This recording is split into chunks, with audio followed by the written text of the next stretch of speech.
আজকের রেসিপি হলো আলু দিয়ে মোমো তৈরি। তো চলো বন্ধুরা দেখে নেওয়া যাক এটা কীভাবে বানানো হয়।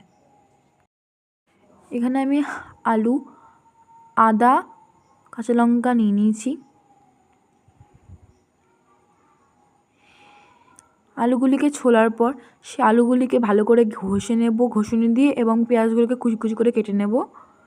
এদিকে আমি আলুটাকে ঘষে নিয়েছি ভালো করে। তারপর এর মধ্যে দিয়ে দেবো কুচি কুচি করে রাখা পেঁয়াজ। নুনগুলি দেওয়ার পর এটাকে ভালো করে চটকে চটকে মাখবো, যাতে এর মাখার পর এর ভিতর থেকে যা জল আছে জলগুলি আপসে বেরিয়ে আসতে পারে। আলু আর পেঁয়াজে জল থাকলে একদমই চলবে না। তারপর এইভাবে জলগুলিকে নিংড়ে বার করে নেব। জলগুলিকে নিংড়ে বার করে নেওয়ার পর তারপর এর মধ্যে আমি কিছুটা গোলমরিচ গুঁড়ো দিয়ে ভালো করে মাখিয়ে নিয়েছি। মাখিয়ে নিয়ে কিছুক্ষণের জন্য রেখে দিয়েছি। অন্যদিকে একটি পাত্রে আমি ময়দা নিয়েছি, তার মধ্যে কিছুটা নুন দিয়ে দিয়েছি। এবার এর মধ্যে দিয়ে দেবো কিছুটা সাদা তেল দিয়ে সেটাকে ভালো করে মেখে ময়াম দিয়ে নিতে হবে। ময়াম দেওয়ার পর সেটিকে তারপর খুব ভালো করে মেখে নেব আমরা। তারপর সেই ময়দাগুলিতে ছোটো ছোটো কতগুলো গোলা করে নিয়েছি। আমি একটা ডিম সেদ্ধ করে নিয়েছিলাম, তারপর ডিমগুলিকে ছোটো ছোটো টুকরো করে নিয়েছি। এগুলো মোমোর ভেতরে পুরে দেওয়া হবে। এদিকে ময়দা দিয়ে ভালো করে মোমো তৈরির জন্য আটার গোলাটিকে বেলে নেওয়া হচ্ছে ছোটো ছোটো করে।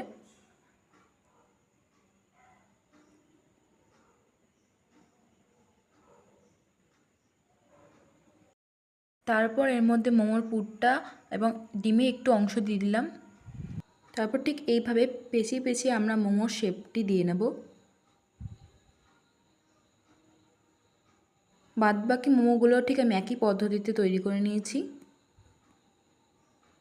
এরকম একটি ফুটো ফুটো থালা নিয়ে নেব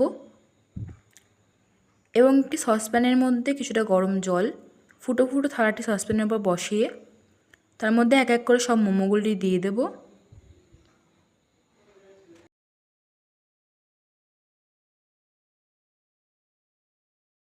তারপর ঢাকনাটি দিয়ে গ্যাসের ফ্লেমটি লোতে করে মিনিমাম 20 মিনিটের জন্য এটিকে স্টিম হতে দেব। এখানে আমার মোমোটি রেডি হয়ে গেছে সম্পূর্ণভাবে।